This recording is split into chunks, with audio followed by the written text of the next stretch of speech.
right, here we go. Here we go on the panel.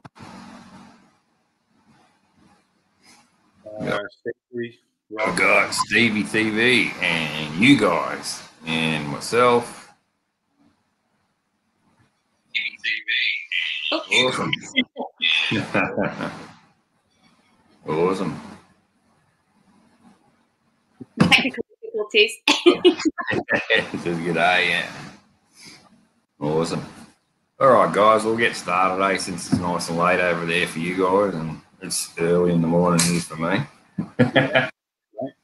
As you've seen the lives, we just a few questions, 13 questions, nitty gritty, and bike related and not so. So we'll for the ones actually in here that don't know, Dad and Mad is John, and Mama Soph is the better half. They're all the way over in UK, somewhere around fucking Piggy Blinders territory. Watch out for the cutthroats. My young fella loves that show. Eh? He watched it all, and he's actually cutting his hair like Thomas Shelby. Like he's got it all cropped at the back, and he's growing the fringe and all that sort of stuff. He comes in, how's my hair? And I said, it looks fucking long, mate. What are you doing? The missus goes, what about the front bit? No, it's Shelby, mate. Peaky Blinders. Yeah, righto. We've got a barber called Shelby Barbers in our town, yeah. Skid pigs in the house. Hey, brother. Bit early for you, mate, or you're still driving. All right, we'll start this question. Question one. This is to both of you. You can both answer. Is like, what inspired you to do your YouTube channel? So it's a pretty basic one. Let me take that one. Yeah, you can take that and I'll tag along after. All right. Well, I wanted to do, it didn't start as a YouTube thing. I wanted to do an Instagram page where I could record all of mine and Maddie's memories riding on the bike together. Yeah. And then a friend of mine, he used his GoPro to record us, and then I managed to get a second-hand GoPro. And then I just thought, you know what, as well as the Instagram, I'll start recording the videos as well and putting them on there to look back on in years to come. So the primary reason for it was just to record memories of us riding together to look back on further down the line. Yeah, that's how I sort of started really as well. And then I quit the club where I was in a couple of years. I didn't know what I was doing. Watching YouTube, seeing that country, Adam Sandoval riding around the country, just mainly looking at scenery. It wasn't so much like just his channel, it was just like show people the country. And I thought, well, I can do that, and I'll show all you guys like Australia as well. So that's sort of the reason I started mine. And also, like you said, I got photo albums under the stairs, like in boxes, and you don't pull them out to watch it. So on YouTube, you can put it on the telly and you're watching it that way. Yeah. It makes you, like, rather than having just an hour's live video that it makes the edit into like you sort of, it makes it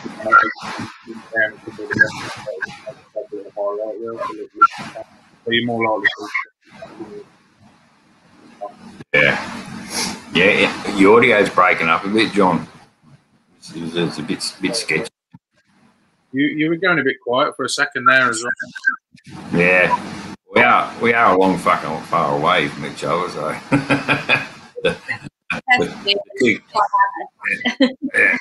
The 2 cups and a piece of string thing don't fucking work too good, so got to try this computer then. No worries. Righto, we'll jump on to the second one. We'll just say, g'day, Skid Pig, Stevie TV, Homies just jumped in the house. And, yeah, next question. That's the wrong one.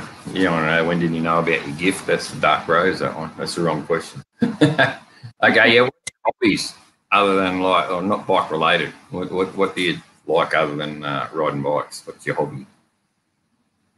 I really like going to gigs and like live music. I enjoy going to gigs, and I like eating. editing. Yeah. Proper like my TV shows. So obviously, depending on what the people follow us on Instagram, I'm keeping that at the moment. TV show. So yeah, hobbies and eating, TV shows, and really, and obviously playing mad and going on days out, things like that. So kind of really it for me. What about you? Live music again, but me and Mad, when we're not riding our bike together, me and Mad do a lot of Lego. It's into a Lego, so I enjoy A lot that. of Lego. We used to have Lego too, but fucking you left it laying around and Mum would walk in and tread on it. She goes, "That's it, it's fucking going in the bin," so she chucked it all out.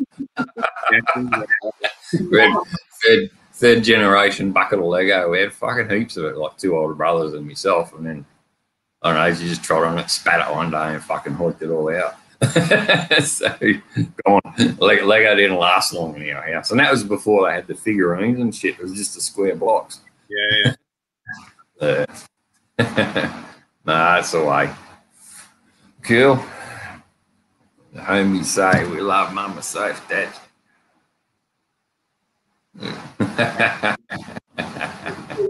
Big bees. It's the way. Right, number 3. This is obviously the both of you. So if you've only just recently done it, like, when did you learn to start riding? We know Sophie was not too long ago. 2 years ago, wasn't it? Really, nearly. Yeah, something like that. Yeah. We had Corona, so most of that chunk was luckily, and then obviously we have not been able to ride as much. So I'm still learning. I feel like I'm still in the learning. I need to get riding in about a year. But yeah, I've taken it really well, 2 years. Is that Yeah. What about yourself, John? Did you start as a kid, or just? I think I remember having a car when I was a teenager, but I never really rode it when I was a kid. Yeah. I started about 12, coming on 12 years ago now. Just through necessity. Like, I started a job in the big city where it was either public transport or expensive car parking fees, and I was like, forget it. So I sold my car and I paid for my test and my bike and my gear. And then I haven't had a car until recently, so I've just done my bike and my transport for like 12 years. Yeah. Yeah. I was just lucky to have 2 older brothers, and they were all into the motorsports and speedway and all that, and they were camping and shooting, and I started when I was 6, and loved it. It was just, you wanted to go riding every weekend, or whenever we went shooting and camping. They'd go shooting and do walking and shoot foxes and whatnot. I'd be just riding my mini bike around the car. You'd make out a track in this paddock and just ride it till they fucking come home. Yeah, I wish I'd have been exposed to it a bit more. I had uncles and friends, like, when I was a kid that had bikes and stuff, but I never really was exposed to it, apart from my uncles and my granddad and whatnot. So, yeah, I'm glad that I'm giving Mad that exposure now, and if she wants to get into it, you know. What's this shit? Time for a coffee? Yeah, it's a shame that we aren't on through what John just said. When I was younger, but then when we were a little bit older, we probably a bit more careful anyway. So it's debates. That's it. I'm going to turn this fan off. Hang on a minute. Flip there. Oh, how's it going, Chris? Thanks for tuning in, guys. All right. That's better. Fucking hear yourself think now. Maybe you can't hear shit. Righto. What are we up to? Next one. Yeah. This is a part A, part B one. But drones. You recently got a drone, so what's your worst drone experience? I had one for 2 days. Yours just flew off, didn't it? It did. I pushed the one finger launch button. It was the third time it flew that day. I flew it, hovered it, landed it. Then I pushed the one finger launch and went straight up, then back down. I thought, fuck it, that played up a bit. So I changed the battery, put a new brand spanking new battery in it, and pushed the one finger launch again, and then just went fucking zoom straight up, fucking, and flew away. So never to be seen again. That's my experience with drones. I think I've been quite lucky so far. I've been pretty cautious. Like I've got the, you know, you can get the app that tells you what conditions you're flying in and all that. So I've been pretty. I'll give it like a healthy respect, like, and sort of. I'm just too paranoid about that happening, I suppose. So. Yeah. Well, I was too, believe it or not, but fucking it just did its own thing. Me and my cousin, we went for a walk, and I just took it up at sunset just to see, you know, to try and get some nice shots. And this guy came over to us because I had it up in the air for like best part of 20-25 minutes. And this guy came over to us, and he said, somebody's spying on you. He said, "Has somebody got a drone above you?" And I was like, "No, mate, that's mine." Shows you how smart he was. Couldn't see a whole lot of this. What do you think? You're looking at your phone. Day when John tells me that I've got to use the drone, because John will tell you now that me and technology, we ain't friends. Like, we don't get on, and I'm not looking forward to being in charge of that drone, because it will do what it did with you, Smitty, and it will just fly away, and there'll be lots of swearing from Mama, and John will be reminded that it's a family-friendly channel, and I'll be like, yeah, that's why we've got Matt in bed now, so she can't hear us curse. I haven't used the drone yet, but I'm sure when the day comes that I do use the drone, that it will be a bad experience for sure. Yeah, that's it. No, I've been eyeing off. Everyone's talked me into going for the Air 2, but cost-wise and all, I think I'm just going to go for the Mini 2 because of the size of it. And for what I want to do is obviously, like, you ride to a spot and then just put it up, have a look around and land it. So for me, for $800, but I think I'll go that, because it is pretty costly to send them up and let them fly off. So I was lucky the first one was a Christmas present, so I didn't put any money into it. But it lasted a day. Like, it was like Christmas holidays. Yeah, I'll try and fly it out. I went out this paddock near an old dam. There was a power line around, but I don't think that fucking played into havoc. And yeah, it just fucked off on me. So just I don't want to cough up $4,000 for it. But then saying that, the Mavic Pro 2s and all that, one bloke tried to sell me, or Tari Cameras tried to sell me one for $4,200.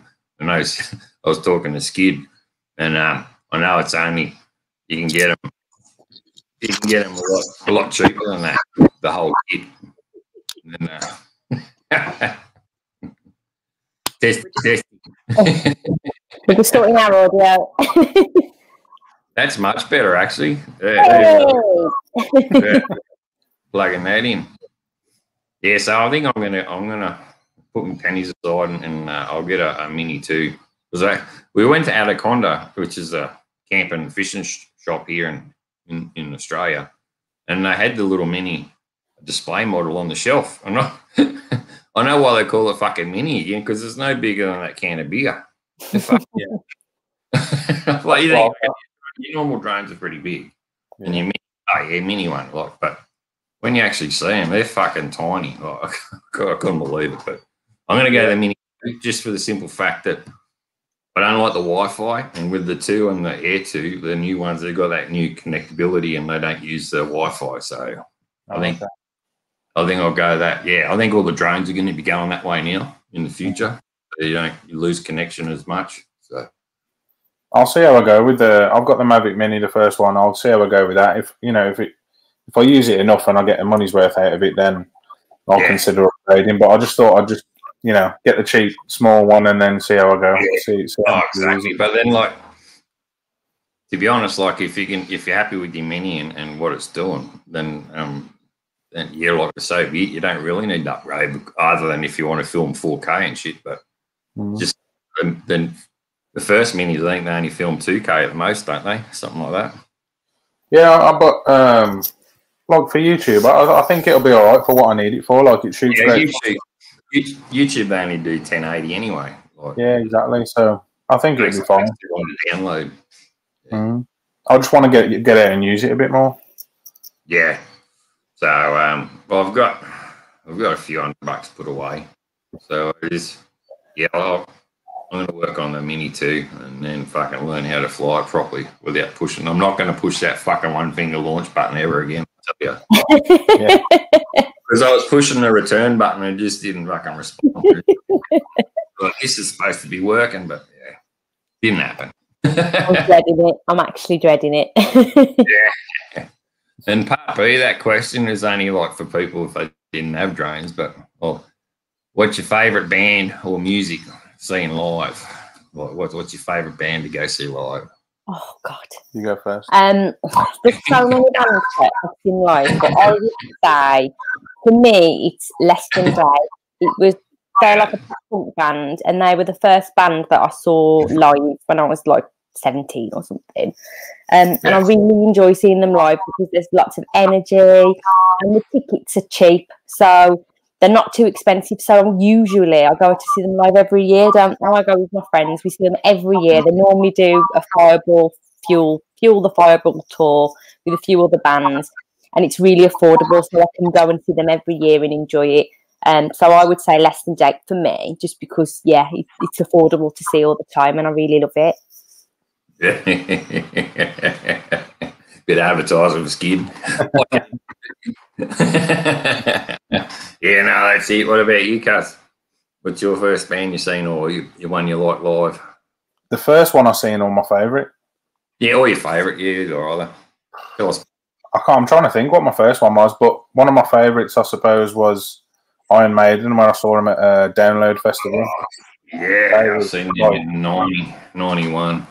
I wouldn't say like I'm a massive, like I'm not like a massive fanboy of like Iron Maiden. I'll just enjoy them, but their live show was like the best one out of the whole festival. Yeah, I agree with you. But then, I mean, Stevie just said it. Obviously, we can't forget Kiss. Exactly. Yeah, exactly. That was another like. But they're both put on like just a massive show. You know what I mean? Like better than most bands. Yeah, it's like that. The big hair bands, like back in the day, they just know how to put it on, don't they? They spend the money on all the fucking fireworks and their glitter and hair and shit. Yeah. So I saw a little bit of Rammstein the same weekend that I saw Iron Maiden, but they ain't like their show was great, like the pyrotechnics and everything, but their music just ain't. It don't float my boat. We've been lucky enough, haven't we, to see a lot of live music, and I think when you go to festivals, you do get an opportunity to see a lot of bands. Like I've seen Black Sabbath, Velvet Revolver, Guns N' Roses, System of a Down, and that's obviously trying to Download. You do get to see a lot of bands, obviously Slipknot, Korn, and all the metal. And I've seen them all, but like Slipknot and Five Finger Death Punch are two musts I want to see, and we were going to see. Then COVID hit, and James went into rehab, so they didn't come out. We're pretty lucky. We have that Download Festival, which is at, I don't know if you've heard about it, but it's held at Donington Park race circuit. So like you camp in the race circuit grounds, and then they have the stages all set up. And that's where I saw like Limp Bizkit and Rammstein, Korn, Slipknot, Gaslight, and loads of these bands, but also. Where we live, we're just up the road from Birmingham, which is the home of heavy metal. Like, you've got your Black Sabbath and, a lot of big bands coming out of our neck of the woods. You're just racing all that there too. Yeah. No, that's it. Or like, I agree with Sophie, like the festivals, like the festivals of the go. Like when we went to, like when I said Scouse and Road Rash, the Soundwave one over here, we went to that. I took the family. It's $200 a ticket, so $800, but it was worth it because there was 16 bands out of the whole show we wanted to see, and we didn't see the 16, but we saw about probably 10 or 13 of them. We only missed a couple because they overlapped. They were in two stadiums, so you had to run to one or run to the other. We've done that. And it got to the end of the night. We were mainly there to see Blink and all that because family and sentimental reasons, and they were awesome. And then in the other stadium, Metallica and Linkin Park. That's one I do regret was missing Linkin Park because they're no more. I did want to see them, but Metallica were playing there. Was always seen them, so we stayed in the one stadium. They had Blink, and then Offspring played after that, and Garbage didn't make it because there was floods in Kempsey. And then Paramore, they just arrived and they're late, and all their equipment was still on the truck. So Blink 182 said, "Oh, just use ours," and they just went up there. They played at the same time Metallica was, and like she put on a show. She's a little pocket rocket, and it was one of the best live shows. A little female band like Paramore just running on the stage, and they were really good. But like that, it's just amazing. I've got a question for you then, Smitty. Yo. If out of all those that are no longer with us, who would you choose? Who, if you could go and see one person that's no longer around, who would you go and see, or one band that's no longer around? One band who's no longer around. I've seen a lot of bands, but ones that are no longer around. Who's dead now? Fuck, there's heaps of them. Black Sabbath would have been good back in the day. Led Zeppelin, well, they're all right, but I'll rustle a few feathers here. I like Jimmy Page when they played with the Black Crowes. I know. I can't think of too many dead ones. Or just, you mean just broken up and all that? Sorry. Oops. My fault. Broken up, dead, you know, no longer touring, any of those, like if you've not seen them already. Yeah. Well, to be honest, I really like Limp Bizkit. I've seen them twice. I've seen them at the Big Day Out, and then we seen them at the Horden Pavilion. And I seen a recent YouTube of Fred Durst, and he looks like death warmed up, to be honest. That's just putting it politely. Right. But in saying that, like I said, the ones I really want to see and haven't yet is like Five Finger Death Punch, Slipknot. They're the crazy ones, like the heavy metal ones, but I like all sorts. Then you got Easy Listening and all that, and other ones like Zach Brown. I'd love to see him. He's more country and whatnot, and he's an awesome songwriter and all that. And there's too many to choose from, man. I understand like what's your favourite band and all that, but you need to see Slipknot like before, like if you've got the opportunity to see. I saw them probably 13 years ago. I've only seen them once, and it was at a festival. And they were absolutely amazing.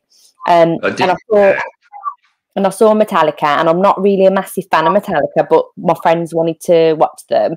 And after I saw them live, I did listen to them because they were probably one of the best live bands I've ever seen. They were absolutely spot on. They really were. They're really good. But now you need to see Slipknot. Like that's got to be on your bucket list. You've got to do that. I've seen his other band. I've seen Stone Sour. That was at the Soundwave. He's played Stone Sour played, and Bullet for My Bloody Valentine, and Anthrax, and Crypt, and there's so many bands, and Cypress Hill. Like that was one I really. They played there, and that was awesome. They played 3 in the Arvo, but they had the whole ground pumping. And some 41 played just not so like 2 more bands after them, and they had the crowd jumping as well. You know, it's just Offspring. There's another one. Like I always wanted to see them, and I missed them at one Big Day Out, and I got to see them at Soundwave. You know, 10 years later, type of thing, and they still rocked it. They're amazing. I got to see them a couple of years ago. My first band I actually seen was Dire Straits in the Sydney Entertainment Centre, right? And I was only fucking 16 or 15, still at school. Mates had a ticket, and we went up Friday night, watched the concert, come home, and they had it on the TV Saturday night. So we got home and watched the Saturday night concert as well when we got home. And that's when I was just starting the apprenticeship too, and being in Sydney. So and I thought just there and then I said, I'm going to see as many concerts as I can while I'm in Sydney doing my apprenticeship, like 4.5 years. And and I did. I seen Motley Crue. I missed Skid Row, but I seen Motley Crue, Metallica, Iron Maiden. I had a lot. Guns N' Roses and all that way back when they were all in their prime. And no, it was good. I definitely lived up to that. to many bands as I could. The good thing with having like Maddie as well, because she's got such a diverse taste in music and she likes what we like, doesn't she? We can actually go and see, like, we can take her to festivals and take her to gigs and stuff, so she can experience our favourite bands. And obviously, we can have her to see, like, obviously, we'll go with her to see what she wants. But like, we've got that angle as well, so you can almost like got, you know, something to look forward to. She likes what we like, doesn't she? So we can go and do gigs and stuff with her and get different experiences, because obviously when you're younger you be your friends and you're drinking, but you know, if you go as a family it's different, but it's still amazing, you know what I mean? Yeah, exactly. Well, that's what we did, like at Soundwave. Took the whole family, and like the boys were just, they were 17, they just had to be over 18 to go in the mosh pit. So we actually sat up in the stands and I said, "Are you enjoying it?" He goes, "Yeah, no, they were happy," which is good. Because I said, we'll go down the mosh pit and get right in the nitty gritty, but because they were that young, they couldn't. And then it was good in a way, and relieving as a parent that we can just sit up the grandstand. And they enjoyed it. I'm not a fan of the mosh pit. But when we went to see Slipknot at Download, they were like literally like, I can't remember how many, like thousands of people that were there, but they were like, everybody got on your knees, and like and then everyone got on their knees, and then everyone jumped up, and it was like amazing. Absolutely, like hanging for like atmosphere and just how fantastic they are that they're live. Have you ever crowd surfed, Smitty? Oh no, I'm too fat for that now. As the female generation get more can get up a lot easier than the males can, I'm afraid. But then in saying, then you got the real filthy dirtbags in there that when the girls are up there, they'll try and go for a free grab, and that's usually when all the nitty gritty and fisticuffs sort of start in the mosh pit. You know, when people see them doing that, trying to. I don't go in the mosh pit because it's just too scary. But I have crowd surfed before by accident. But it was and it was at a festival and it was absolutely amazing. So I'm glad I had that experience, but it wasn't supposed to happen. That's it. I was at Gets One in the big day out when that young girl ended up. She passed away. She got crushed in the city. Oh my goodness. Yeah, that was in 2001 when we first moved up here. Hey, Maddie, how you doing? Maddie's come to say hello. How you doing? Say hello to everyone. Hello. How you doing? He says, how you doing? You I'm going to put to the toilet anyway. What do you want? Do you want to put this in for a sec? Mom, let me go to the toilet. Did you want it? What's up? You good? What Do you want to say hello to Smitty for a minute while Mommy goes to the toilet? I'm going to put that over here so you can hear him. Okay. There you go. How are you, Maddie? How you doing? Yeah, good. Good, that's the way. How are you enjoying your bike? Your new bike, that's beautiful. Yeah. Yeah. You love it? Yeah. You need to get back there on it, don't you? Huh? You getting better at it, riding it? Yeah. I would say so. Yeah. I think, you're getting a lot quicker and all that and controlling it a lot better. She's getting braver, that's for sure. That's the main thing. Main thing is enjoy it. Enjoy it. Try not yourself too much and just go out and ride. That's the whole fun of it. Smitty used to ride a bike when he was a kid. Yeah, I was riding. I started when I was 6. There you go. You started when you were 7-ish. Yeah. That's the way. That's the way you're riding. There you go. Well, I went on my dad's bike when I was 5. 5. Mm. Yeah. Just hang on. Hang on. When you... Do you want to say goodnight to everyone before you go upstairs? Okay. Say goodnight then. Good night. Night, matey. Well, then, Baba. That's what you want. I'll get another drink. She's got a new book. She's a proper bookworm. That's what Mad likes to do when she's not riding with us and building Lego. That's all right. She's a bookworm, so which we can't be mad at. So she stays up till like 11:30 at night reading books. What can you do? Exactly. Well, reading, I always got kicked out of English, and maths. I got kicked out of maths for swinging on chairs. So fuck, man, righto. And then whenever the maths and English period was, you get sent outside, and then you go walk about around the school.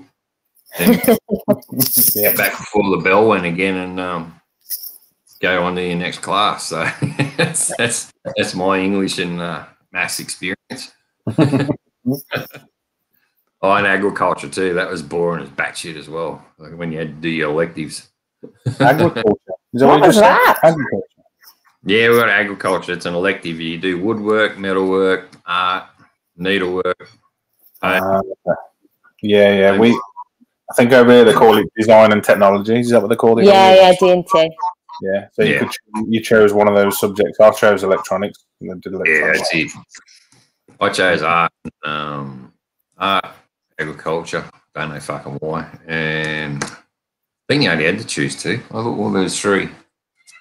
Two, but yeah, I don't know why I chose agriculture, because I hate fucking digging around the bush and digging around the garden. I'd rather go to the shop and buy it anyway. Right, we'll jump on to the next question. Let's do it. Number 5. Oh, this is, yeah. Tell us something mischievous about yourself that your oldies don't know about. That's a good question. I remember you asking. You really get to know the person that you're talking. I remember you asking Scouse and Road Rash this one in December. Was it December? Yeah. Can you think of anything? Yeah, I can go first. So where I used to live, there was like a woods at the end of our street, and me and my friends, we used to go in the woods, obviously like drink and whatever, because that's what we did. But the one time we did like a seance. We thought it was an aircraft, you know what I mean? We were like, yeah, let's raise the dead. But like, so we just used to get like drunk and do stuff that we shouldn't have been doing in the woods, really, like lighting a fire and drinking and trying to raise the dead. But my parents never knew about that, and they would like, we were sort of like, oh, I'm just going to go meet my friends, and they had no idea that we were like doing things like that.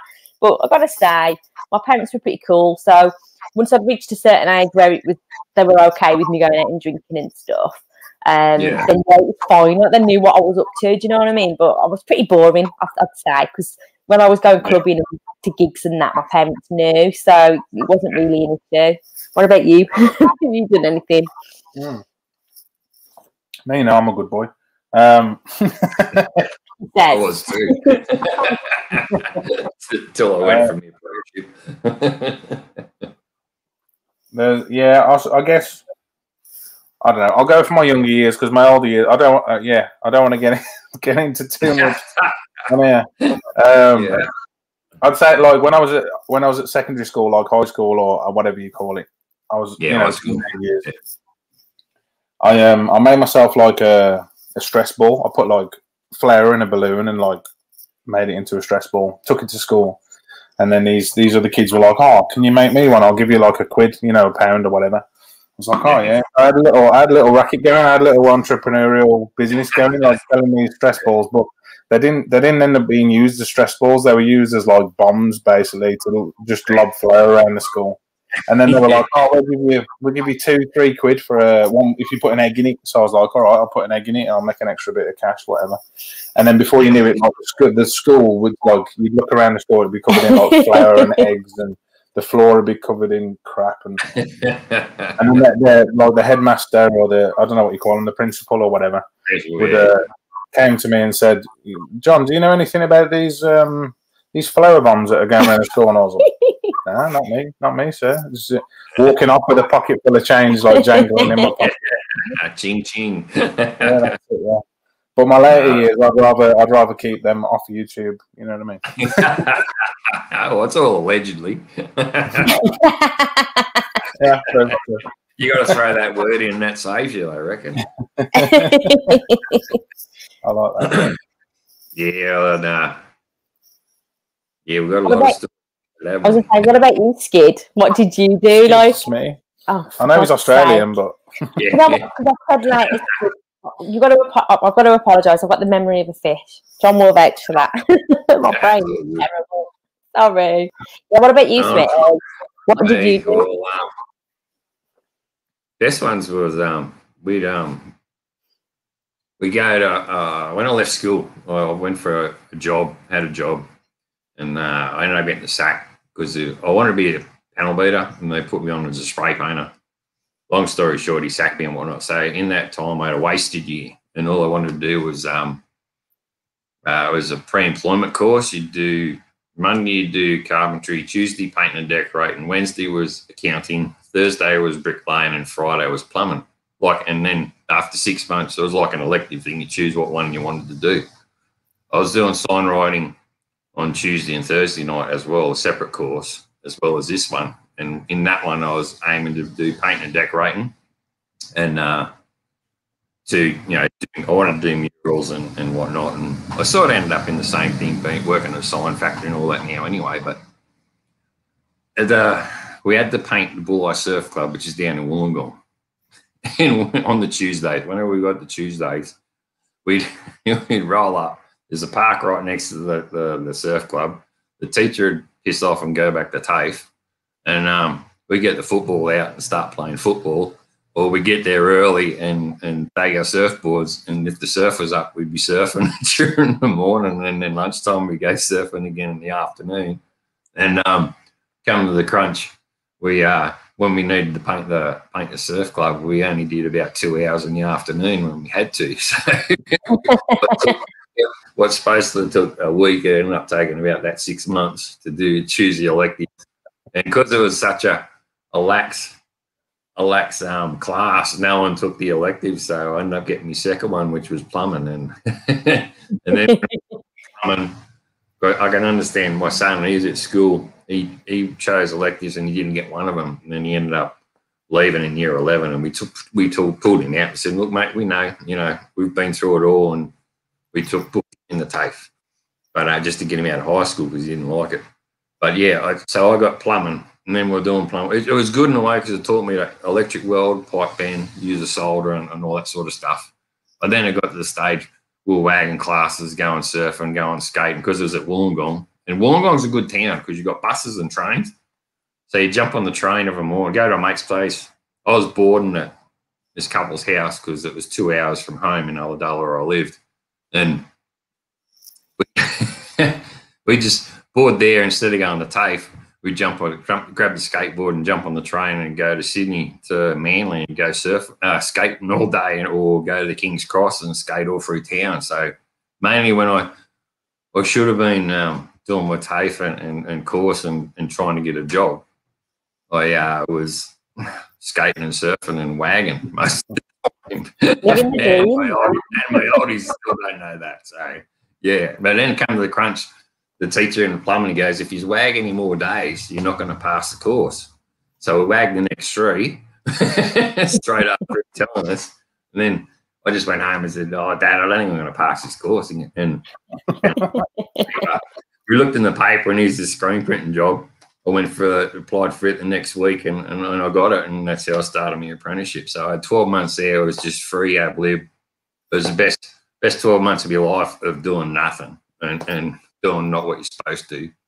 And you need that. You need that. Honestly, it just fell into place. And then I got me marks and I passed the course anyway. It was just the teacher trying to put the wind up us, which that's why we said, nah, fuck him, we'll go surfing for the next 3 days. And we did. But yeah, my oldest still about that. Is that like down where you are, New South Wales, and is it everybody surf or what? Nah, not everyone. You got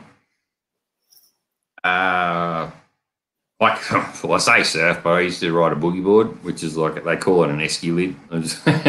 You get in the waves, barrel rolls and all that. Surfing is obviously when you stand up and that. I could stand up, but I was never any good at it. So, yeah, I just went to esky lid and had more fun on that because you're right into it. And now I've even moved up here. The waves aren't that good, so I bought a Harley and went back to bike riding and got a trail bike. I have more fun. The feeling's the same. Like if you're surfer and whatnot, you ride the wave and get into it and all that. It's exactly the same as riding a bike. You go and paddle, catch a wave and get that feeling. On a bike, you can just start it and go for a ride around the corner and you already got that feeling. So the way I started surfing when I was 13. I started motorbike riding when I was 6. I enjoyed the motorbike riding a lot easier than surfing. And, yeah, I do like swimming and surfing, but I'd rather just jump on the bike and get the buzz a lot quicker than go paddling in the water and taking sharks. So, yeah. I had a couple of pen friends, pen pals or whatever in Australia when I was younger.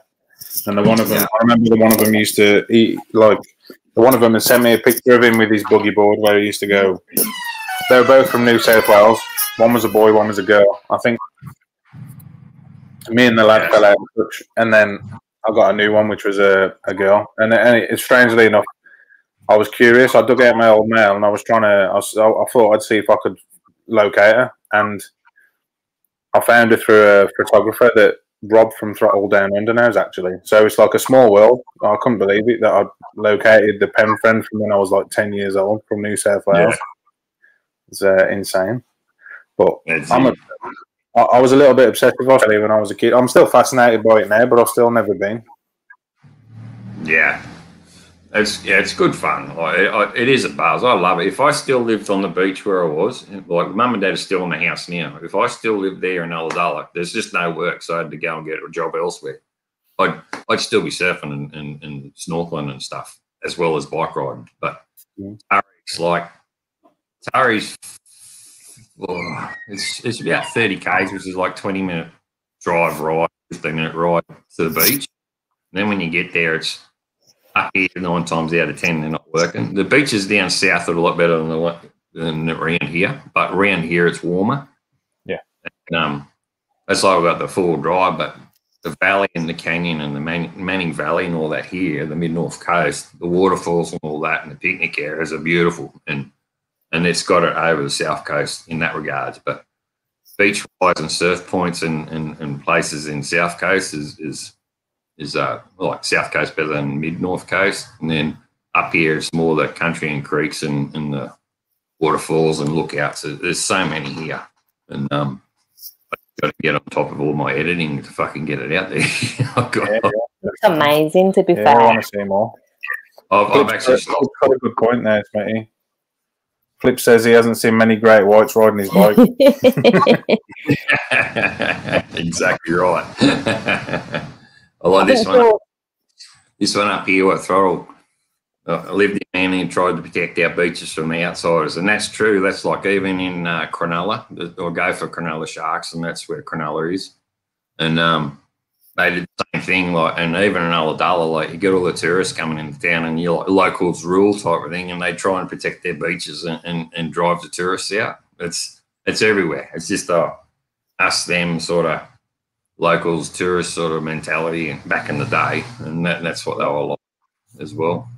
We've had a bit of that when we ride on our bikes to the riverside towns, and you get some of the locals that are like, "What are you bikers doing here?"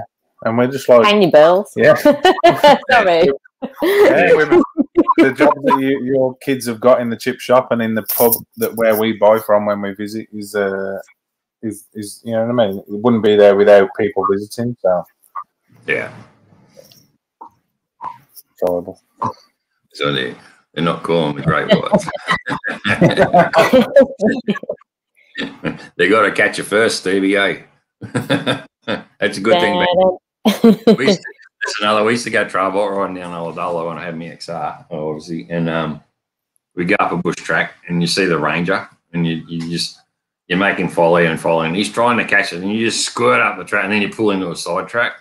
he goes past and you pull out, and then you follow him. And you see that turn around and fuck off the other way. I don't know. They can't do nothing about that. They can't catch you. Right, we'll jump on the next question. We're up to what are we up to? 5. Up to number 6. So, this is, what's your favourite sport to watch or do or watch on telly? Like, what's your favourite sport, if any? Do you have any sports that you're into, babe? Cooking. We used to watch Big Man Pro, didn't we, back in the day? I'll admit, I'm not a massive sport fan, if I'm honest. Did you used to watch a bit of the GP with me, MotoGP? Yeah, I would watch that with you on a Sunday. A bit of UFC, like maybe the big fights. Oh, yeah, I like UFC. Yeah, I will watch UFC and boxing when it's the big fights, but I'm not like a massive sports fan, surprisingly. You know what I mean? I'm not into football, never have been. I probably would watch it if it was the World Cup. Like, is that like 2 times a year or something? But again, that's like a big event. Everyone's into it. You know, you support. You know, you support what you support. Like, nah, I'm not really a sports fan. What about you, babe? Well, like, as you probably know, like, football, soccer is a big thing over here, but I've never been into it. Like, my old man was never into it. My grandparents. Yeah. So I've always been more about. I used to go and watch rallying. The World Rally Championship when I was a kid. So we used to go to Wales. We used to go into Wales, into Dano Moto's area, and I used to watch like Colin McRae and people like that. He was a awesome driver. He was real good. Yeah. So and that was you'd be standing on the edge on a hill or something. The car would come right past and spray you with gravel. Like you can't. You don't get that in many sports, really. No, yeah, we have local rallies too down in Ulladulla when we're down there, and we go and watch it. You just wait on the corner. Night time's the best. You hear them coming. You can hear them coming through the valley, echoing away, and then the lights come around the corner, and then fucking dust. Like you said, you don't get that sitting at fucking home watching it. I don't. Chewy says rally is amazing. It is amazing. I haven't been into it for years, but I used to love it when I was a kid. But maybe I should start watching it again. But in recent years, it's been more like the MotoGP. I've been watching that. Me and Mad have watched that since she was a baby, and then I like the UFC. I did a little bit of jiu-jitsu for a little bit, Brazilian jiu-jitsu. I had to go at that myself. But I couldn't fit it, like their schedule, the gym schedule, like we were saying before we went on air. Like, I couldn't fit it with work and stuff. But I like the UFC as well. So and a bit of boxing, big fights on the boxing. But jiu-jitsu is really good because it's all defensive, and like it's amazing what you can do with a broomstick. Like if you know how to use it and whatnot, and other than the floor, it's just it's very good. I took my boys, and it was an hour drive to get to class, and we only did it for probably 3 months. But what you learned in that 3 months is pretty good. I probably forget though, but anyway, it's all things you learn. It's like when I was doing boxing when I was a kid. When I was doing my apprenticeship in Sydney, just to sort of obviously you get bullied and all that, so you go to a boxing ring or a PCY, and you learn to box, and I did that, and was getting bullied at one stage, but then you learn to take care of yourself, and you got to the stage where you're not, and you don't end up throwing a punch anyway. It's like you just sort of, see you later. Like you pick their weaknesses and shit like that. I was like, nah, fuck it, you're not worth it. See you later. 100%. I never had a fight when I was a teen, but lots of people wanted to try and fight me, and I was just like, wow, I got time for this, gone. And that was enough. So I was like, what? Like, what is this? What's going on? But you definitely need to know how to look after yourself anyway. And I think, like, if people are bullying you, whether you stick up for yourself, defending yourself or using your brain, like being smart is like it's still a good thing to do, isn't it? At the end of the day, it's still a good skill to have. Exactly. Long ball, that's a good one. You drink when you're doing it. That one. Long ball. Obviously now we as parents now have to think about how we tell that. Yeah, Stevie's right on the money there. That's the bit. Wit's the best thing. Yes. Verbal judo. That's it. Like if you can break them down. Like this bully I had too. He fronted me at a car park. Long story short, my wife's brother's friends, my wife's cousin, got his arm broke, and her brother went in front of these 2 kids that did it and got into a Barney. And I went and seen these 2 kids and said, what are you trying to do, be thugs, blah, blah, blah, that type of thing. And then I used a bloke's name, me bully's name, in the conversation, and they went and weaseled to him. And he fronted me at the servo the next 2 hours later that next day. And he said, used me word in a conversation last night. This is all allegedly. And he goes, it wasn't fucking, I wasn't last night, it was fucking this morning. After that. He goes, well, if you do it again, I'll go, yeah, right, I see you later. Like, same thing, the cousin with the busted arm and his brother were in the car grabbing the socket handle, and they were ready for a Barney, and I just pumped the top. I just said to him, no, it wasn't last night.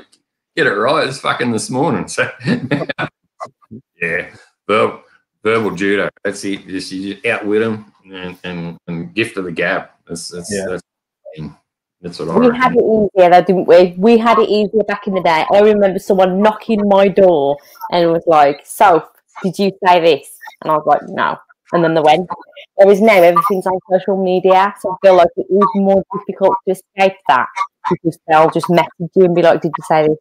Whereas back in the day, it was sort of a face-to-face combo, and you'd be like, nah, that may happen, or yes, it did. Forget all that online. And you'd deal with it. Whereas now it's all online, isn't it? Yeah. Well, this online, all the trolling and all that, it's garbage. It's like fucking, yeah, see you later, go get a life, you know. So they just sit there in their room and punch the buttons and cause trouble. And yeah. It's hard as a parent nowadays. Like, I want to say, just just smack them one, but you do. I mean, I have done, yeah. And then Soph's been like, well, maybe you should do this, and maybe you should do that. And I'm like, smack them, but at the end, and then then just smack them one. But I'm like, smack them as a last resort. Tell the dinner lady, tell the teacher, then smack them. Because if the school are going to find me and be like, Mrs. blah, blah, blah, your daughter has done this, I'll be like, well, hang on a minute. Has tried to tell you. They ain't done nothing about it. So, yeah, I've told her to stick up for herself. I don't think there's anything wrong with that. Do you know what I mean? Don't throw the first punch, but if they hit you, whack them back harder. It's definitely how you bring them up too, like in saying that, like, as a start, I believe in smacking them, but like you don't be cruel. You smack them on the butt where their nappy is, nice and hard, or on the hand if they're reaching for something. That's it. But you don't be cruel about them or mean. And then in public and all, but these days you do that, you get lumbered. But our household, we taught the boys sarcasm. Sarcasm is a weapon, I tell you. Like wit. You on the ass though, doesn't it? That teaching you. Oh, mate. We'll be sitting there watching the movie and just fucking dish it out. Like we're fucking hell, like, straight away, like 10 years younger. Like in the I don't know if you teach sarcasm. and then it's like we taught them too good, and like we'll be fucking sarcasm is a must in our house. If you're not up to sarcasm in our place, you're not going to last long. Good, and that teaches them like and the gift of the gab and verbal judo. That teaches them their wit. Yeah.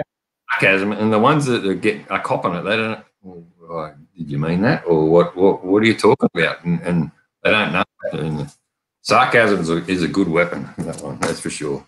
I agree. Used correctly. Okay, we'll jump on the next one. We're up to 7. We're getting there. Let's do it. What celebrity does it for you? Like, who wouldn't you kick out of bed? What's your... All right. I've got loads. Sorry, John. Okay. I'm so annoyed. Limit it to 16. I like baldies, so it's, I do like people that are like John. I love Bruce Willis. Like he is just yes. But it's got to be Jensen Ackles, who plays Dean Winchester. But what we've established is all the TV shows. Okay, well, he's just he's not even that famous. But basically, I like characters, and they all tend to be the same. They're all very sarcastic. They're arseholes, but deep down they're really sweet. So I tend to like the same people. So throughout the TV shows that I watch and the celebrities that I like, they're all basically the same. Do you know what I mean? But yeah, I know who John. Well, John likes a few as well, then yeah. Go on then. Well, I know that you like Jennifer Love Hewitt. Yeah, there you go. Gotta That's my top one. And Jennifer Love Hewitt. Beyonce is up there, isn't she? Beyonce's all right. I mean, I feel like she used to be, but I don't know. Maybe. I wouldn't kick her out of bed. But I love that. Kick her out of bed. There's always a good one. Yeah, I like that. But Jennifer Love Hewitt has always been a constant since when I was a young lad and she was in like Party of Five. Like I had a crush on her. Yeah. And then as I've got older, she's got older. And like I feel like we're a similar age. She's pretty. She's very tidy, especially those kids she's got on her. They're just in your face, and you can't do nothing about it. You can't hardly know it, can you? You know what I mean?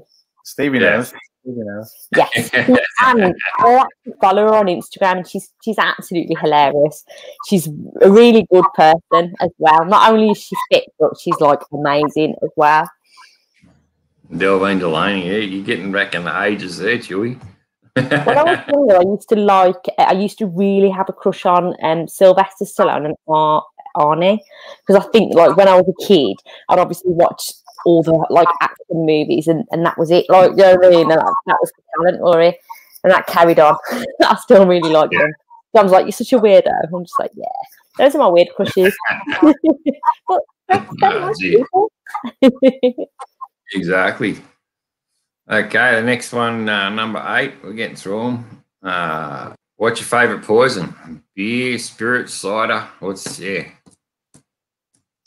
I going to go? Go on. I really like vodka. Like, vodka is definitely my favourite drink. Tonight I'm drinking gin because my lovely mother had gifted me a bottle of Bombay Sapphire, so of course I'm going to drink it.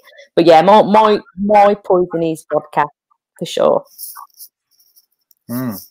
Mine is spirits. It's dark rum, just regular old booze. I'd say I like an IPA or whatever, but I'm all about a cider. You like your rum, don't you? I know. I don't know about, like I said to you, Smitty, I don't know about it in Australia, but I know in America they think cider's a girl's drink, but they've probably never tried English cider.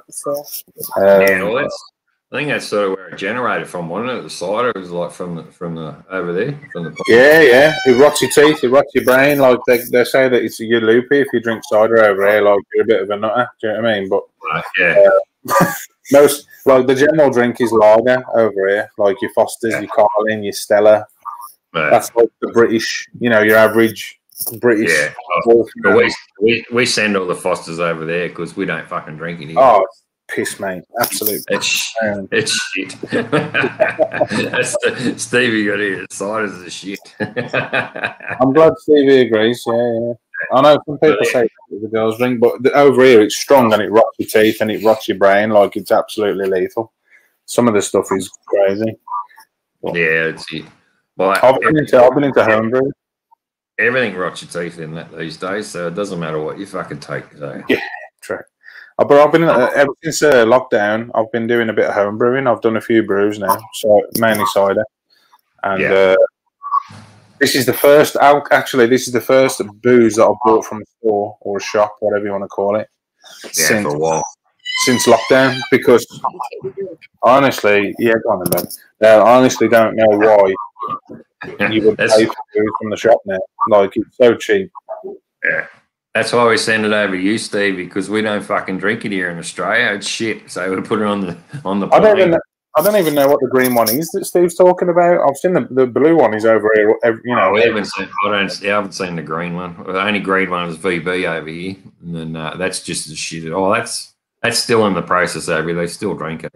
Do they even sell Fosters in Australia? Nah. That's what I thought. Yeah, like it's not even that Australian, is it? Like it's. They sell it as like American. I think it might be owned by a fucking American brewery and that now. It's like over here is it's still it's not Foster's. Yeah, we don't. It's not even served at pubs these days anymore. Oh mate, I don't know if you've ever seen them, but you should see the adverts. You should see the advertisements for Foster's that they air over here. It's like two stereotypical Aussie blokes. Like they're pretty funny, but like. They just sell it as such an Australian thing when it's really not. Like it's hilarious. Yeah, real Aussies don't touch Fosters. We'd this way. If I was over there in the UK and I walked in the pub and they had Fosters or they had a Slovakian Pilsner, I'll grab the Pilsner, and that's what I drank on the ship. Like a good Pilsner or a good decent craft beer or anything but Fosters or VB. You know, like. I'll tell you what, mate. I tried a Great Northern recently that Skid Pig sent me, and it was pretty nice. Yeah. Obviously, it's not mega strong, and it's a small. You know, it's only a little can, but enjoyable. It was. I had it ice cold, as you guys would have it, and it was really ice cold.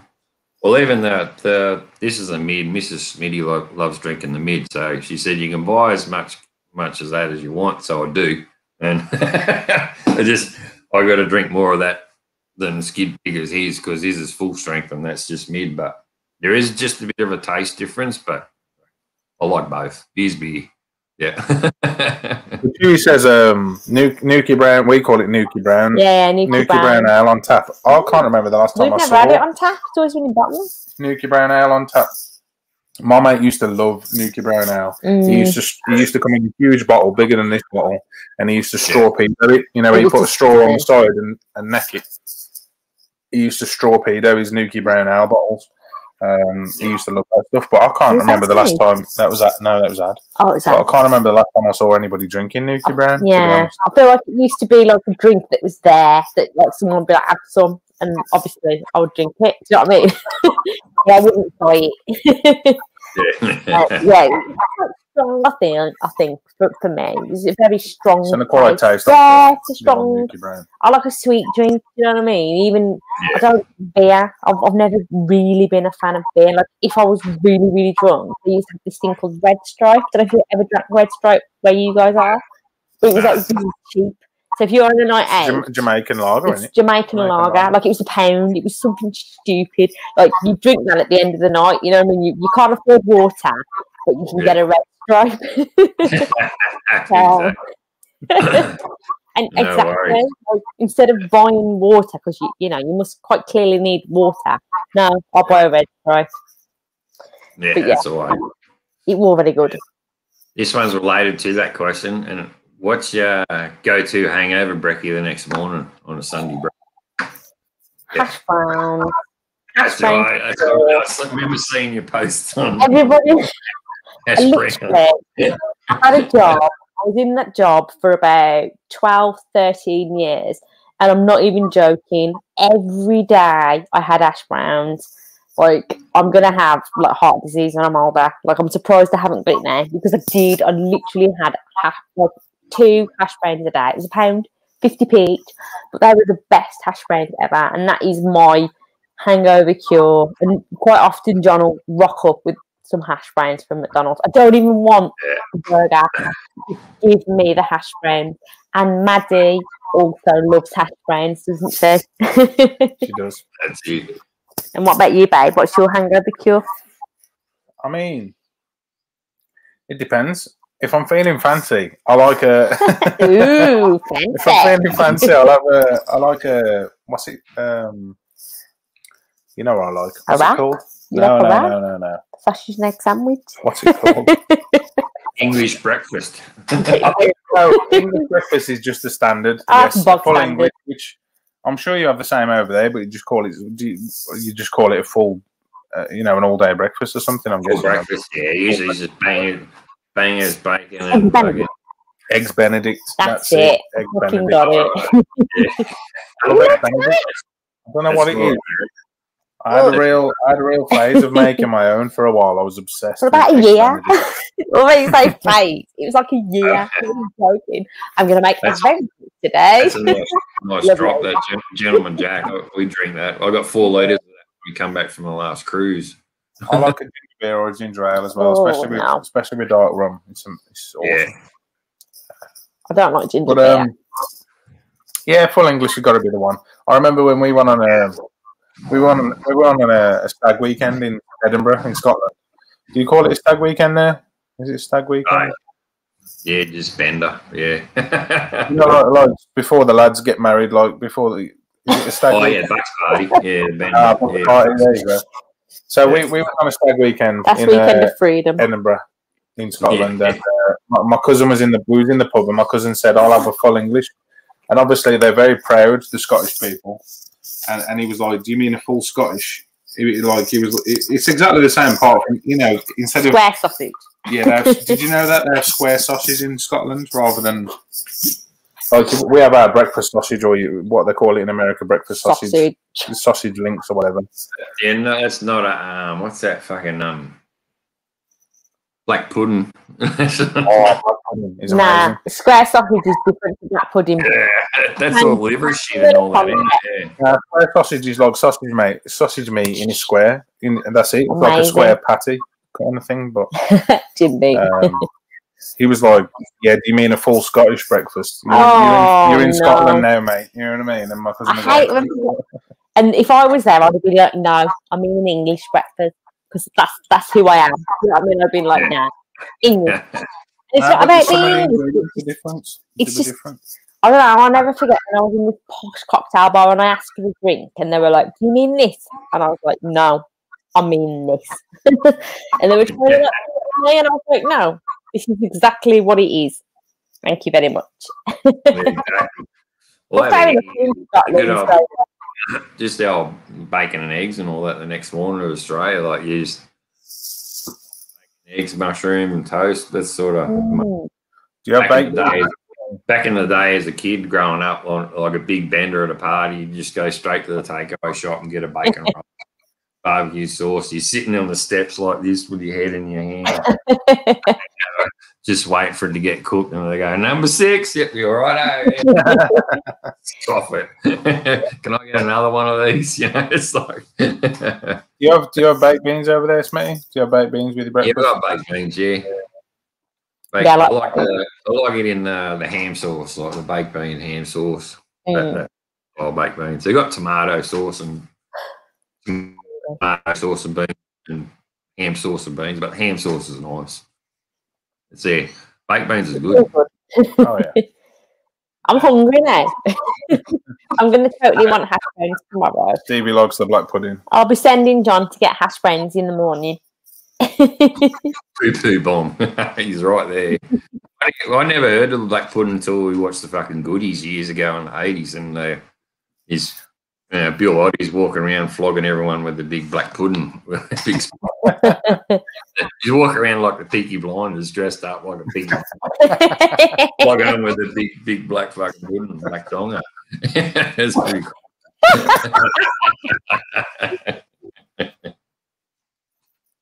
All right, number 10. We're nearly there. Tattoos. What's your first? And tell us the story about it. What's the story you got? Shall I go? Go on, ladies first. So I had my mom was very much like, "You're not having a tattoo." So I was like, "Fuck you." I'm doing it. Fuck you, man. I was like, "Mom, why are you saying you ain't going to do it?" Because as soon as you say I'm not going to do it, I'm going to do it. Like, that's our whole vibe. So I was like, "Mom, you basically told me to get a tattoo." And she won't have that. But I was like, "Mom, you did it." You was like, "Have a tattoo." So I went with my best friend at the time, which was Holly, bless her. Went to this like shitty tattoo studio in Bilston and had like a tribal tattoo on the back of my back, which was really painful. The design itself was fine, but it really, really hurt. And I think because the person who did it wasn't actually a tattoo, a proper artist.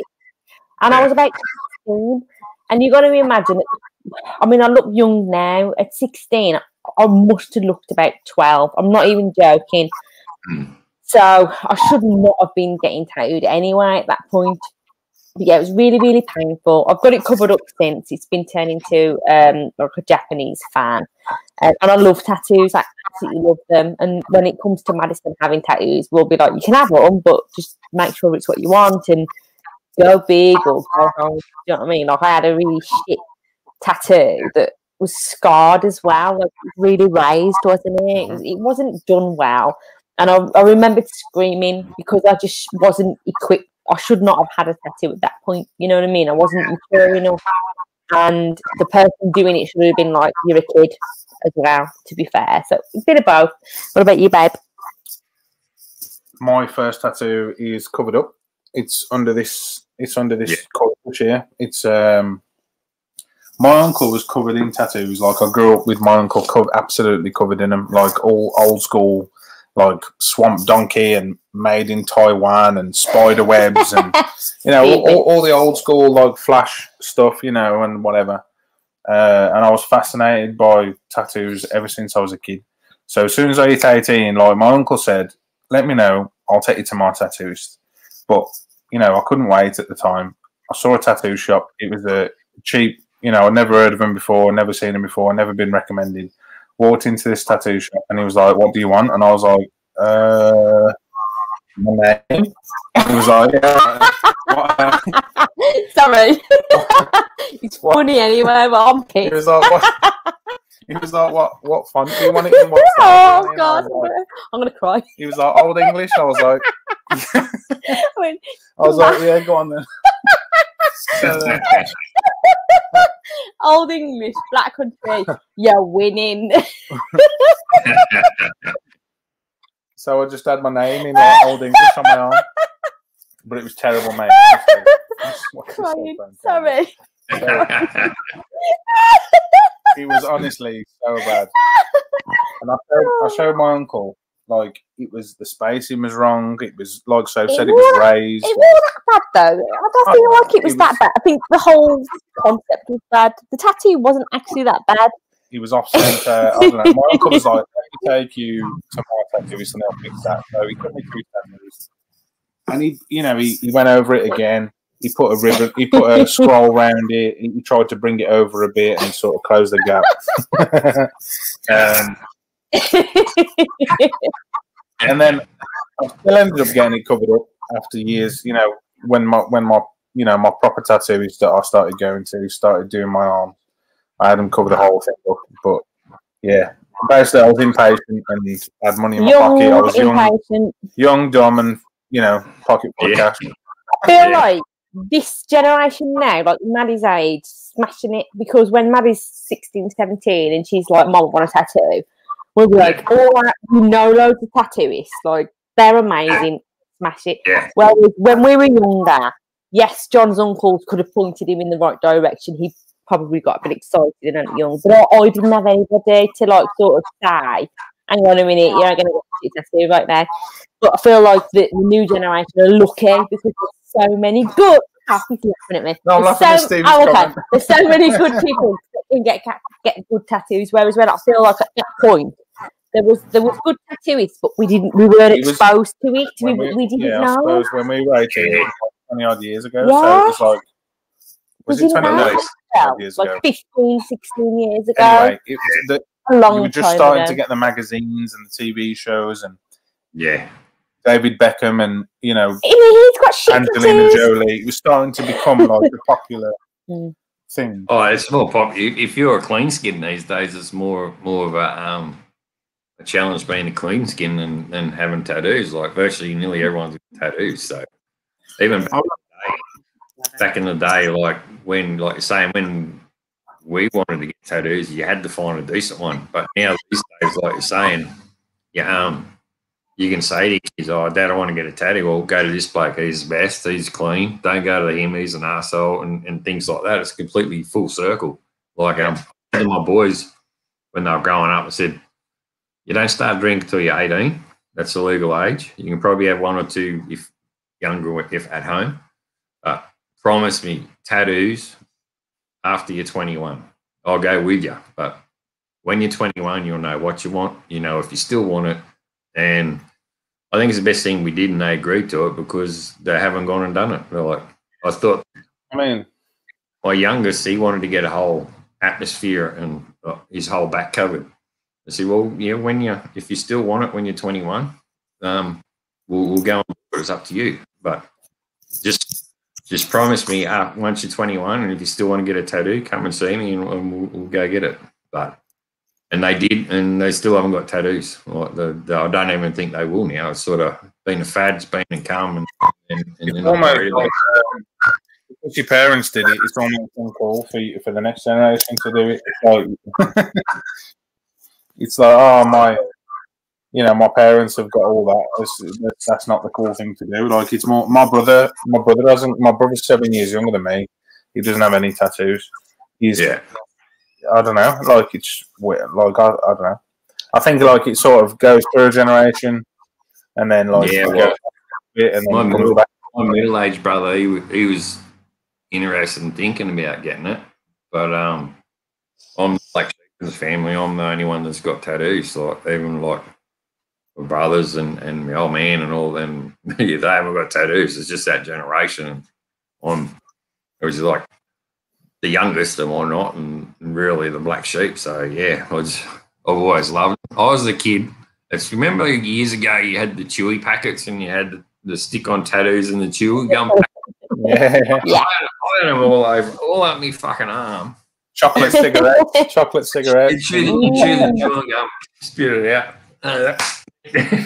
You stick it on there and then peel it off. Yeah, all of that. And mate, I'd have fucking looked like that if I got tattoos real young, but I'm glad I held off till I was like 20. I think at 20, 25 when I first got me from, because I've been a screen printer, printing photos and things like that. You get being an artist, you sort of get the eye for it, and you know what's good and what's bad and what's not, and you don't want shit on your skin. You don't want like prison tattoos and shit like that, or me personally. And then you find an artist that can do it. And my first one's on my shoulder blade. It's a wild pig busted down my shoulder blade.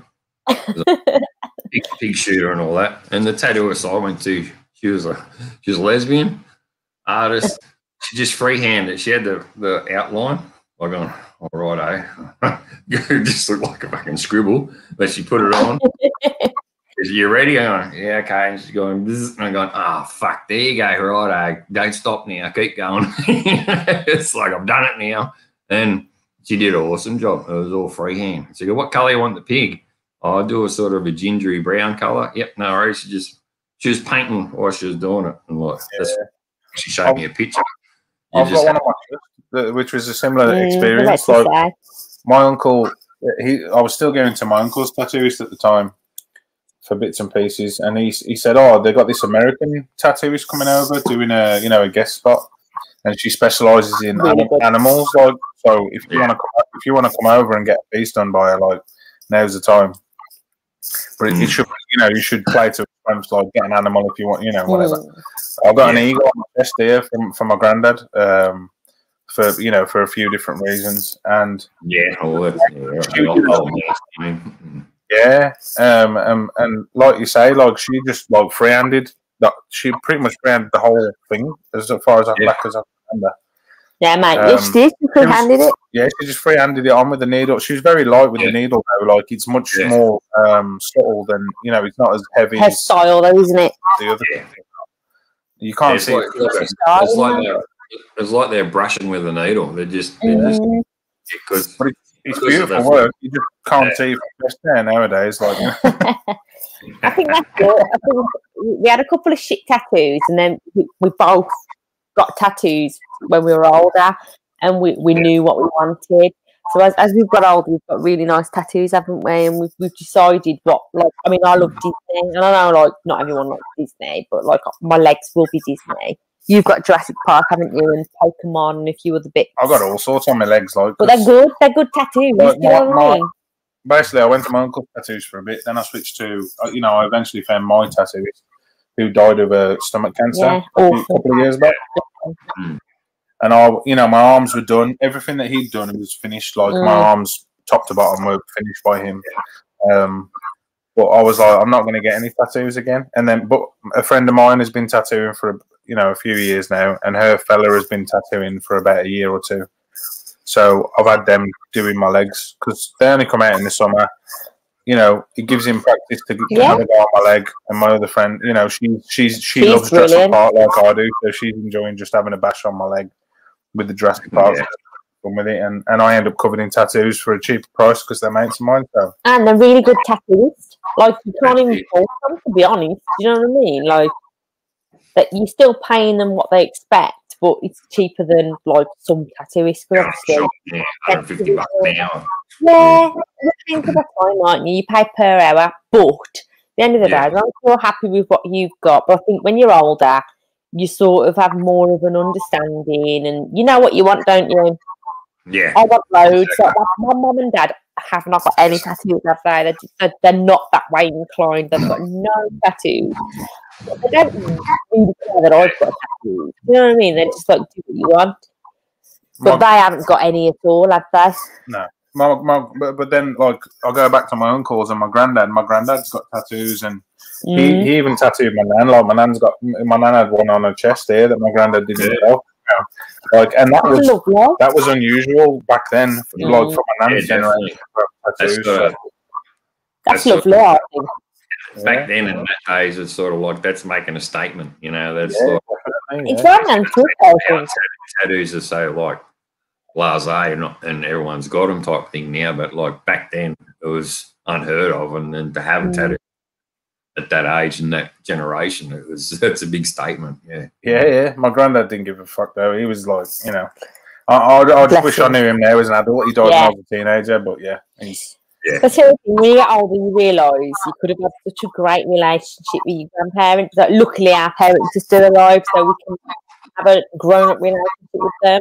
But our grandparents, like, it would have been really nice to talk to them because they big bikes, didn't they? And you know, and actually having that relationship opposed to being like someone that they look after or someone that's got to, you know, not do this or not do that. Whereas when you're older, you can have a proper grown-up relationship, can't you? And we've learned a lot more about our granddads and how they used to ride when we were, you know, before we were even born.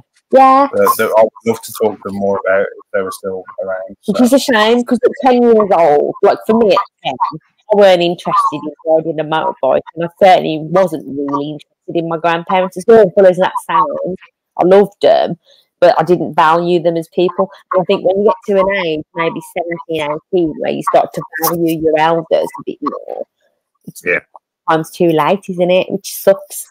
When you're a kid, granted, tell ya. All right, we'll jump on to the next one. That was a good one, that big combo on the tattoo. Yeah, I like it. This one just sort of back to what's the main thing to do on your bucket list? In general or motorcycle related? In general, it doesn't have to be motorcycle related, in general. For me, my bucket list, my main thing, which John will be like, I really want to go to Italy. Like, I've wanted to go to Italy for such a long, long time, and it's quite expensive to go to the night spots. But you know what I mean? If I'm going to go to Italy, I want to do it in style. Let's face it. So I really, really, really, really, really want to go to Italy, and I would absolutely adore to ride my bike around Italy. Like, that would smash it for me.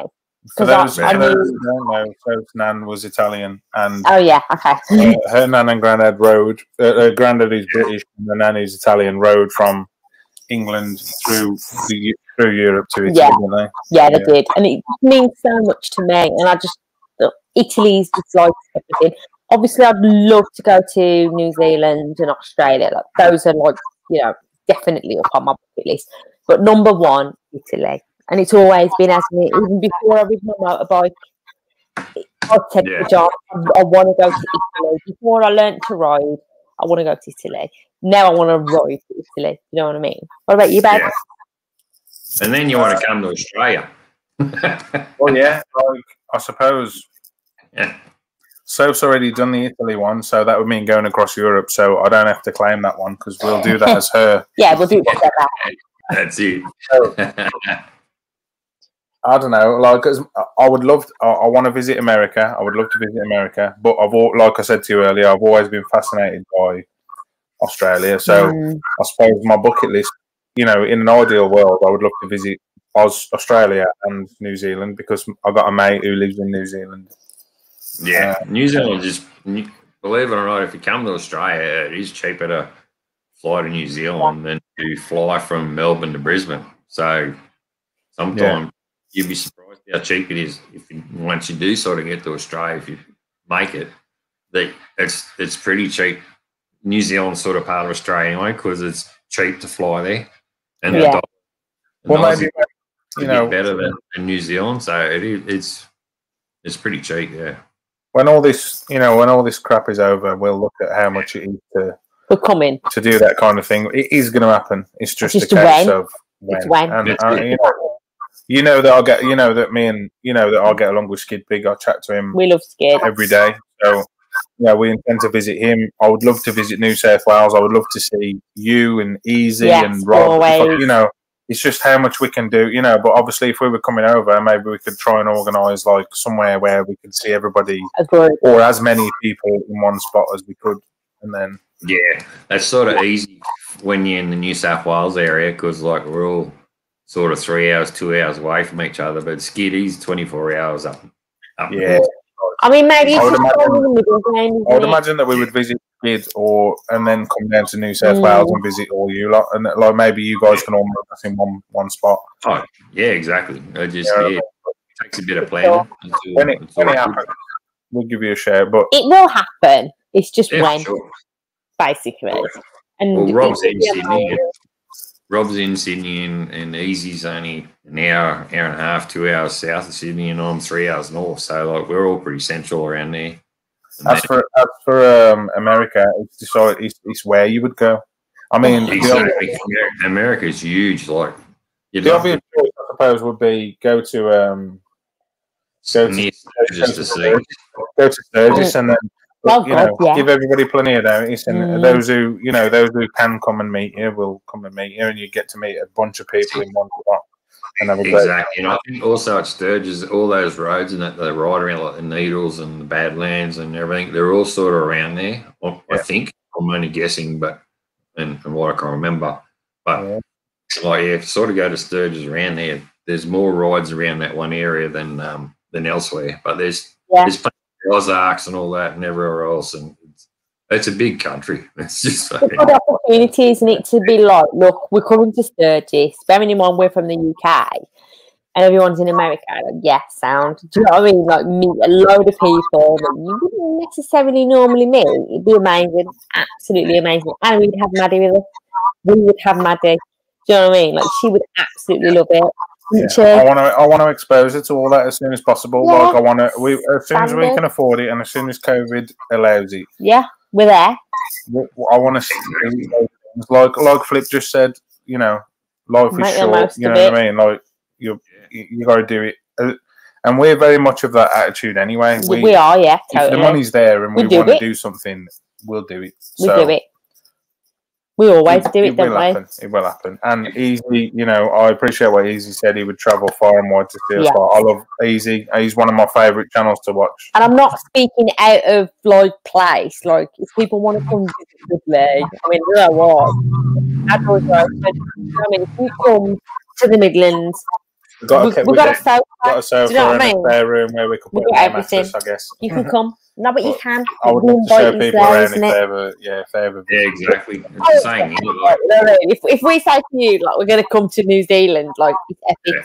Aristotle, I mean, I love it. I'll rate it. I'll represent all day long, but there ain't no beaches. No, there's no beaches. It's homeland. Anyway, everyone makes room anyway for people that they want to come and see, so that's all the good thing about it. Yeah, definitely. Righto, well, 2 to go, and sort of back to the channel relations now. What's your favourite thing about? What's your favourite thing you yourself like about your channel? What do you like about Dad and Mad? Okay, what I like about Dad and Mad is that it's like a portal. I can go and watch. Like I literally spent a morning watching the channel, and I was like, "Oh my god, that was when Maddie was quiet." So I can go back. I can watch when Maddie learned, and when Maddie was on the back, and when Maddie, Maddie's first experience being on Dad and Mad, and then I can look back at me and my journey, and you know what I mean. It's amazing. Like I just feel like that's epic. Like you can't fault it. Do you know what I mean? Yeah. I'm smiling at you, and Easy does it saying Easy. I'm going to Easy does it. Do I need to kick your head in? Nah, I'm not really like that. He's totally on the left. Sorry. I'm really not aggro. Like, I'm gentle. Very sarcastic. She's no So I am sarcastic. Everyone's got to be sarcastic. If you're not sarcastic, you're not gonna make it. But yeah, the memories, basically. Yeah, Do you agree, Dave? I'm the same, really. Like, the reason I created the whole thing was to record exactly those. the same. Like we said before, photo albums are under the stairs, and at least with YouTube, you got it on there, and a click of the button, you can watch it all. Exactly. I'm going to put the mic near my mouth, like Flip suggested.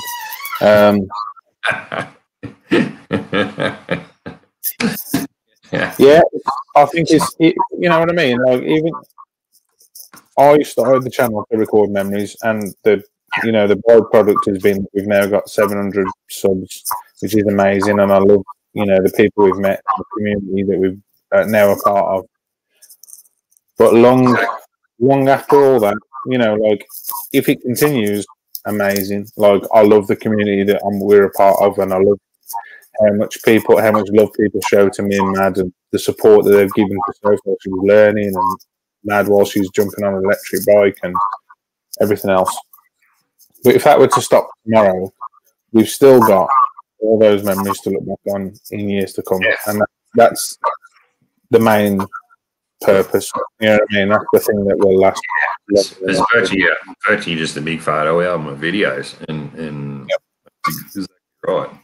That's the main thing I love about it. And free storage space, isn't it? You know what I mean? Like, you put that stuff up there, and it's free. Like, it's free storage for you. You don't need to put it on a memory card or a hard drive or whatever. Yeah, exactly right. This one, babe.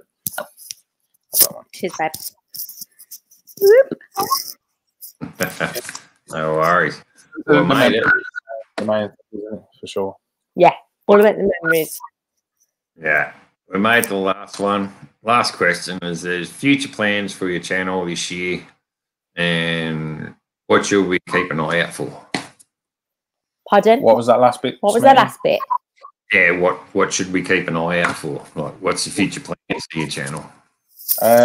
Some of which we can't. There's a little something that's coming up that we can't disclose yet, but we're really excited about it. So hopefully we can do it justice, and something will be out soon in the next maybe couple of months. Hopefully, fingers crossed. But obviously, all things depend on COVID. Like, we're in lockdown right now. Technically, if we're going to the supermarket or to work, like, our journeys are illegal essentially. So we got to be careful about how much we're going out riding. And I can still take Mad to the park when the weather's nice, but that's the thing, we're also in the height of winter, so it's been snowing like every few days. It's been snowing. Yeah, you don't really want to be out in it anyway. And like, as cool as Mad's bike is, it's it's blatantly like built in the Far East. Yeah. It's not amazing. It's not a reputable brand or anything. Like, as far as I can tell. I don't know how much it's a start in the snow. Fair weather. I don't know how much I trust an electric motorcycle when you're kicking loads of snow up against the motor and the battery and stuff. I don't know if that's costs a lot of money to be fair. But you want to make it, didn't you? So maybe we'll try it. But yeah, we're waiting for. It's when I'm off work, because Soph won't take Maddie. I'm not doing it without me. No. And the electric dog. So it's work. It's not snowing. She's got homeschooling. We're homeschooling as well at the minute with lockdown. So the reason why we need first, but we've been a bit slow to start this year, but there's a lot to come. And as soon as we're able, we want to get out as much as possible, don't we? Soph's got a new exhaust, which nobody's seen yet. They've seen the box, but they haven't seen the exhaust. They haven't heard the exhaust, so you got to look out for that. That's going to get installed soon. It's going to be out on that. Yep, amazing. There's the Women in Motorcycling event, which has been scheduled for August. Obviously, that's the end of the year, which hopefully will be amazing. Calm down by then. Yeah. So we've got a few plans, haven't we? And like, I would love to take Maddie out on the bike, but I am a little bit more stressed than John. John's very much more chilled, and I don't want to ruin the experience for Maddie. I want Maddie to have fun. I want Maddie to enjoy it. I don't want to be flapping and spoiling it for her. So at this moment in time, it's just easier for John to take her and for it to be like. Whereas if I'm there, I feel like if John's with me, absolutely smash it together. But if I'm on my own, I think I would be too much of a mother hen. And I wanted to relax and enjoy herself, because when I'm on my bike, I've got John, who supports me, he's a man. But he into mother hen, he lets me do my thing. So, you know what I mean? I don't want to spoil it for Maddie. I want Maddie to enjoy herself and have fun. That's it. Exactly. Well, same as me. My plan is obviously to get on top of my editing, but also get more bike content out there now, because I've got a lot of four-wheel drive stuff. I've got to balance and get on the bike and get out there. I am hanging around a club now, Barker, Bikers Against Child Abuse. We've got a over in the next month, so I'll be doing a few rides with them, but I've got to be cautious and careful with what I'm allowed to video with them, because they're not allowed to advertise, which is like any club. But yeah, that's just going to get me out and about and motivated on the bike, and me still do my story time with Smitty, pub reviews, and all that type of stuff. I'm planning to get more bike content out there, because I've got a shitload of four-wheel drive stuff with Mrs. Smitty and myself, and that'll still happen too. Like, I'll still put that out, but I'm just going to try and 50-50 it up more bike content. Yeah. I enjoy it all, Smitty. I enjoy your bike stuff and your four stuff. We really enjoy it. Like, I think the main thing is that you enjoy what you do. You know what I mean? Like, don't exactly. Like, try and please the view. Like don't risk your own. You know, just do what you do, and the viewers put it out there, and the viewers will see what they think. Well, that's like I said on the last video I did. I'm not worried about the sub counts and all that more. It's just it happens. You just sort of look at it, and then it brings you down. So I'm not looking at that anymore. Just mainly, I'm going to concentrate on the subs I got. Yeah. If I get good, then I just want to put good quality videos and that out there for our photo album. Like, just definitely. We like I say, we didn't start off with the idea that we would have 700 subscribers by now. Like, that's amazing, and like so.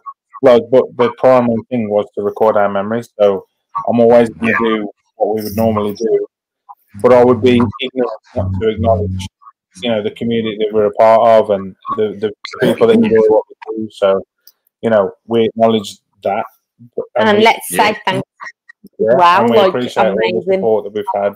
It's amazing. I feel like new rider, not only have we had experience as a family, like you're egging John on, you're supporting our daughter, you know, you love Maddie, but me, like, literally as a new rider, it's absolutely fantastic. The support I've had, especially from other women as well as the blokes, like, it's amazing. Like, I'm always going to love the support, but I'm going to fucking love it when another woman is like, like the mama, do you know what I mean? Mafia, they were a great support. Amazing. I know. Whitmez. I don't know if she's still here. I know she was here earlier. Whitmez has been a great support since she's been Bombshell Biker, MOMMA, all of them from the MOMMA Mafia, Mary, Geared Raven. Like, they've been absolutely fantastic. And yes, I've had the support. Do you know what I mean? But it's nice to have the feedback vibe. Do you know what I mean? Like, there's a bunch. There's too many to mention, but we thank you all. But, like, yourself, Smitty, I know you've been around since Smitty from day one. Like, day dot, you sent us, you know, I know you sent us a little gift, like when we first started and stuff, and I appreciate that. 100%. So. Absolutely. No, I feel like you get some good friendships. I feel like when I talk to people about our, like, friends, it ain't like a vlog or it's not just a chat. It's like it's live, like, literally, my friends are like, "What are you doing tonight?" I was like, "Well, I'm going to be on live with my mate tonight." Do you know what I mean? I'm with my friend. Like, you are my friend. Like, you have been my friend for like 2 years. Like, from day dot. Like, 2 years ago when we haven't met, like, we're still friends. Like, we'll meet one day for sure. Exactly. We've got loads in common. We support you. You know, I try and watch your channel. And the same for everybody. Like, I try and watch your channels as much as I can. I'm busy. I work. You know, exactly right. You're following nearly up to 300 plus or whatever subs, or how many you follow. You can't watch everything. You got to pick. But I do try to watch and everyone's busy trying to do their own stuff too. So it's just the way it is. Oh yeah, you're a bit late now. We just finished. But we appreciate the views and we appreciate everything, don't we, babe? Yeah. And in answer to your question, I guess like we're going to be doing as much as we possibly can this year. Yes. With lockdown and work and homeschooling. Like besides that, we're going to be out on our bogs as much as we can, doing as much as as much as possible, having fun, recording our memories and sharing them with you guys. So I've got to get back out there.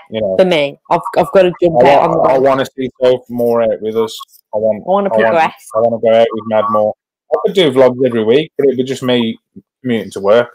Yeah, not the fun vlog. I do sometimes do, but I want it all Dad and Mad. I want it to be me and Mad. Yeah, and Maddie loves then obviously since the channel started, Soph learned to ride and he's riding. So I'll tag along Soph as much as possible. I want Soph to be experienced. I want Soph to get out as much as she possibly can. I want to be in a position where I can jump on the bike and be like, I'm going to meet my friends. Like as much as I was riding with John, and like I will always ride with John. He's my ride or die. Like that's how we roll. We've always rolled, even before I read. Like ride or die. That's how we are. But I want to be in a position where I can just message my girlfriends and be like, "We're going for a ride," and I can go, and I'm done. So I can ride with my girlfriend. I can ride with my husband, and I can ride with my family. Like that's how I want to be.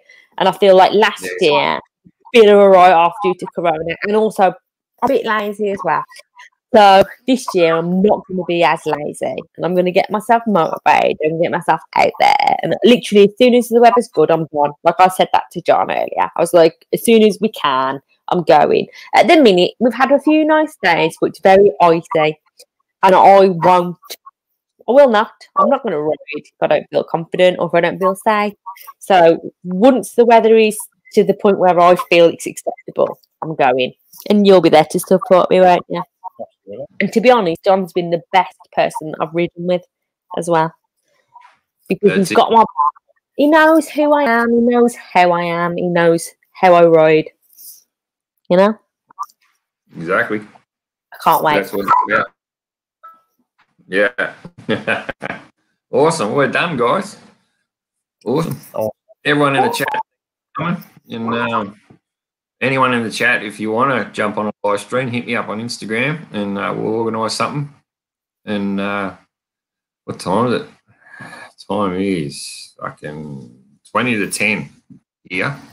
I've got shit to do, so I better pull my finger out. Like, no worries, mate. Thanks ever so much for that. Like you've been great support to us, and we appreciate you having us on. And to everyone in the side chat that's been watching, like we appreciate you as well. So thank you ever so much. We appreciate you, and thank you ever so much, Smitty. Yeah, amazing. You've been such a great support. We love you so much. Yeah, thank you. Thank you ever so much. Anytime. Cheers. We'll call there. Have a good one.